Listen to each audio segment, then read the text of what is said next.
3 తులాలు పెడుతున్నారు బంగారం. అయితే ఆయన అన్నారు తీరేం పెట్టున్నారు నారే అన్నారు. నా మరిది చచ్చిపోయిండు, మేము ఊకున్నాం అట్లనే పోలేము. వాళ్ళు చేసుకున్నారు, నా పెద్ద కొడుకు చచ్చిపోయిండు అని చేసుకున్నారు, మూకున్నాం పోలేము. అయ్యా మర్ర ఫోన్ చేసి బాగా పెట్టాడినారు, బంగారం పెడుతున్నాను అమ్మ అన్నది. నేను నానేమంటాడు అని చెప్పలేదు, అంతకి పెట్టేసింది. అంతే వరకట్నం కిందకి బాగా తిన్నారు. ఇప్పుడు నా పెద్ద బిడ్డ దగ్గర ఉండే అయ్యా అక్కడికి వెళ్ళి వచ్చిందట. రాగానే అటు తోలుకొని పోయిందట. తోలుకపోయినాక అటే తోలుకపోయి బాగా తీసాను.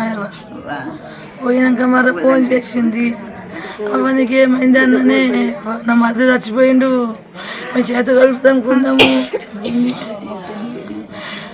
అయ్యా నా మధ్య చచ్చిపోకుండా చేతి కడుగుతూ లగ్గం చేస్తుంటే ఆగిపోయినాము.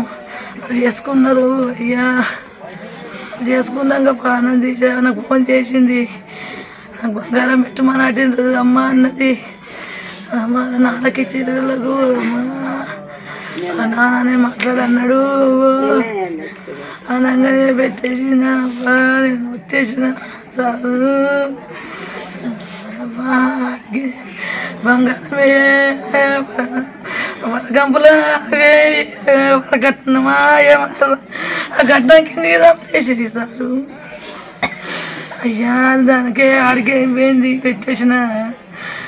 అయ్యా అంతకే బంగారం పెట్టమంటున్నారు రండి అమ్మ అన్నది. ఏడొస్తాడు నాన్న రాడన్ననే. అంతకే అయ్యా చచ్చిపోయి చంపేసిండ్రు, ఇంకేం చంపేసి ఉత్తేసిండ్రు. మా అమ్మాయి శృతి ఇది ఎంత అగ్గి లాంటిది, ఎట్లా మూగోడికి ఇట్లా హింసకుండా మంచి 10 మంది అది ఎంతో పాటలు పాడుకుంటూ వెళ్తుంది. ఒకటి ఏదో ఏదో ప్రేమించింది, చేసుకున్నది. ఆయనకు సొంతం అయిపోయింది అనుకుందాం. భార్యలకు 20 రోజులు ఎలా అవుతుంది పెళ్లి చేసుకొని. ఆయనకు నచ్చకుంటేనా చెప్పేయాలి, ఎవరికన్నా చెప్పలేదు అనుకున్నాం. అలా అయ్యేవన్నా అమ్మ నువ్వు వినకొచ్చిన మాకు మీ అమ్మ నాన్న వీళ్ళు బిలాంపు మాట్లాడుకుందామని చెప్పేయాలా. అట్లా జరగలేదు. ఈ కానిస్టేబుల్ బెస్సైలన్నా వీళ్ళన్నా శవం తీయకుండానే ఉండాలా. వాళ్ళు లంచం ఇచ్చారా ఏమి ఇచ్చారా తీసుకుపోయినారు, హాస్పిటల్ పడేసారు, వీళ్ళు ఏమో దాస పెట్టేశారు.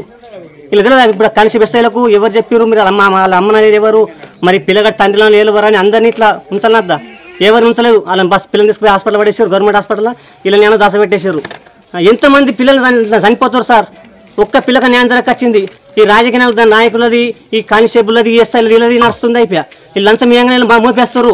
వీళ్ళు వచ్చిందాక తీయద్దు, ఎట్లా జరిగింది సరే ఉరేసుకుందాం అనుకుందాం. ఒకటి ఉరేసుకున్నప్పుడు ఆపనద్దా తీస్తే అవన్నీ ఎంక్వైరీ చేయాలా. ఏం చేయాలి కథ మేము రాకన ముందు తీసుకుపోయారు, హాస్పిటల్ పడేసారు.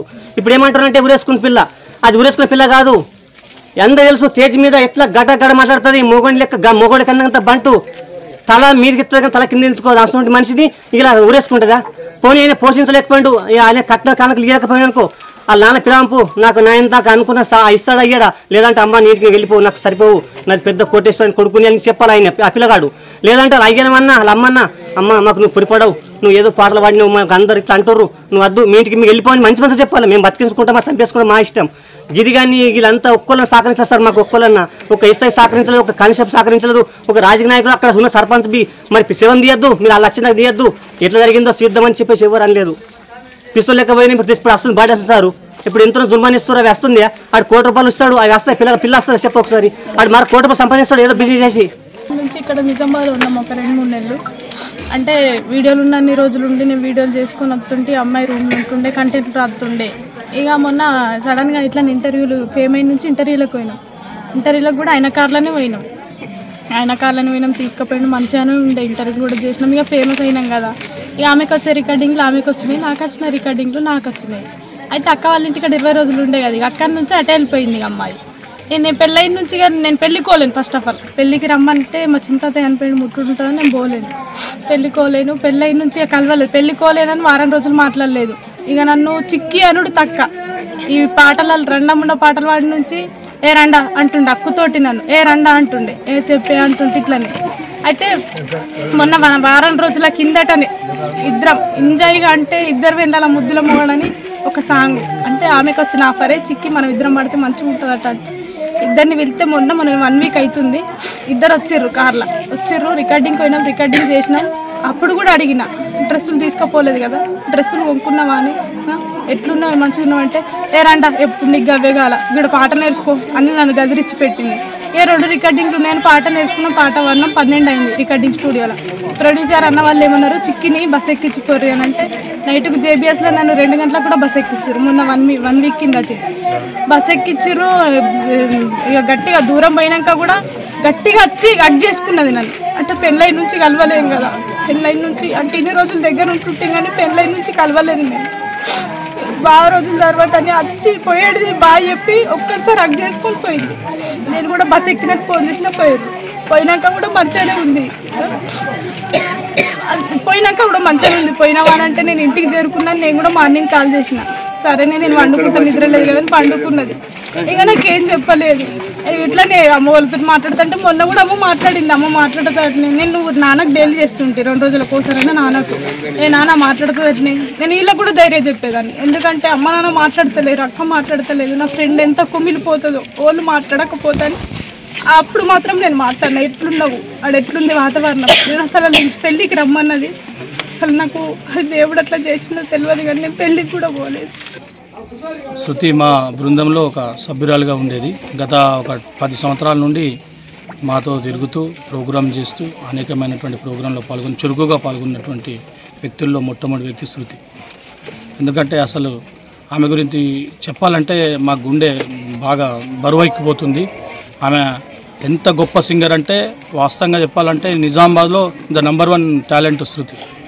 ఆమె 9తో పరిచయం అయినప్పుడు మేము అలా ఇక్కడ చింతకుంటలో ఒక ప్రోగ్రాం పర్పస్ వెళ్ళినప్పుడు నేను నా మిత్రుడు రాజు ఇద్దరం కలిసి వెళ్ళినప్పుడు వీళ్ళ పాట పాడుతుంటే చాలా మంగ్లీ లెక్క పాడుతున్నాం అమ్మ అని చెప్పేసి మేమిద్దరం కూడా కలిసి ఈ అమ్మాయి మనకు నిజామాబాద్లో ఒక మంచి స్టార్ అవుతుంది, మంచి గొంతున్నది, గొంతుగా ఇట్లాంటి గొంతును మనం బయటకు తీసుకురావాలనే ఉద్దేశంతో ఆ అమ్మాయిని మేము బయటకు తీసుకొచ్చినాం.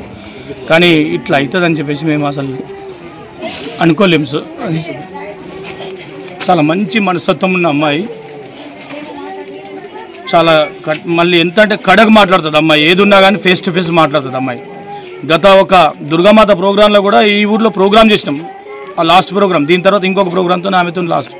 ఆ ప్రోగ్రాంలో కూడా నేను ఊరోళ్ళకి చెప్పిన, నెక్స్ట్ కాబోయే మన తెలంగాణ స్టార్లలో ఈమె కూడా ఒక స్టార్, మీరు అందరూ ఈమెని ఆహ్వానించాలి అందరని చెప్పేసి వాళ్ళ అయ్యకు కూడా వేదిక మీద పిలిచి మేము సన్మానం చేసినాం.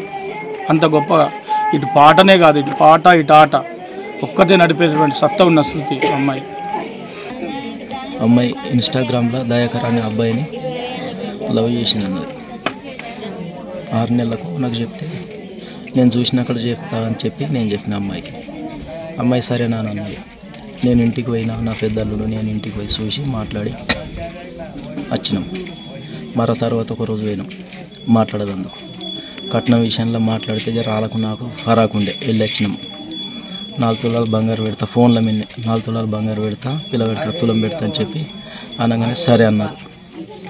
సరే అనగానే అమ్మాయి వాళ్ళ ఇంటికి పోయింది. వాళ్ళ ఇంటికి పోతే అమ్మ ఆడ ఉండద్దు, అది కరెక్ట్ కాదు, మనం సోమవారం నాడు చేయగడుగా పోవడం ఉంది అని చెప్పేసి అమ్మాయిని తోలుకరణ పోతే అమ్మాయి రాను అన్నది. రాను అనగానే నేను వెళ్ళి వచ్చేసిన. వెళ్ళి రాగానే ఇటు తమ్ముడు చనిపోయాను, నా అనుకోడు. అదే బాధలో మేము ఉన్నాం. 27వ తారీఖు పెళ్లి చేసేసుకున్నాం. ఆకాడికి మేము పెద్ద మనుషులతో మాట్లాడిపిస్తే కూడా మాకు ఇట్లా మేము బాధలు ఉన్నాం, మా తమ్ముడు పోయిన బాధలు, మరి పెళ్ళి ఆపర్రి, ఇంకా డేట్ జరుపుకుందాము, తర్వాత చేద్దామని చెప్పి ఒప్పుకున్నాం. అయినా చేయలేరు, మా ఇష్ట ప్రకారం మేము చేస్తున్నాం, అమ్మాయి ఒప్పుకున్నది, మేము చేసేస్తున్నాం, మీరు రండి రాకపోండి అని చెప్పి చెప్పడం జరిగింది. చేసుకున్నది అమ్మాయి, అయిపోయింది. 27వ తారీఖు పెళ్ళి అయిపోయింది. మాకు ఇక ఫోన్ కాల్స్ రాలేవు. మొన్న 5 రోజుల కింద వాళ్ళ అమ్మకు కూతురు శృతి ఫోన్ చేసి మాట్లాడింది అమ్మతో. ఏం మాట్లాడిందో అమ్మ చెప్పలే. నిన్న ఎక్కడ మార్చరిలా గజ్వెల్లి కాడ అక్కడ చెప్పింది. ఏమైంది అని నాకు ఇట్లనే అడిగితే చెప్పడం జరిగింది. నాకు మొన్న చెప్పింది కానీ మా ఆయనకు చెప్పలేదు. నేను నాకేదో బాధ అవుతుంది, ఇక్కడ బాధ పెడుతున్నారు, నాకు ఎటో అవుతున్నది అని చెప్పి చెప్పడం జరిగింది. కట్నాల గురించి వేధింపులు చేస్తున్నారని అన్నారట. మా భార్య నిన్న చెప్పడం జరిగింది నాకు, లేకపోతే నేను మా అమ్మాయిని బతికించుకుంటుంటే తెచ్చుకుంటుంటే. అక్కడ పోయినాం పోలీసులు, మేమందరం పోయి క్లారిటీ జాగా చూస్తే ఆడ ఏం లేదు. అక్కడ జరిగింది. ఊరేసుకున్నట్టు అక్కడ లేనే లేదు. వాళ్ళు ఊరేసుకున్నది ఇట్లా చనిపోయిందని చెప్పారు కానీ అక్కడ లేదు, చంపేసారు. 100% హత్య చేశారు. అటెండ్ మర్డర్ అంటే జీవిత ఖైదీ లెక్క అటే ఉంచాలి, అవన్నీ బయటకు రానియద్దు.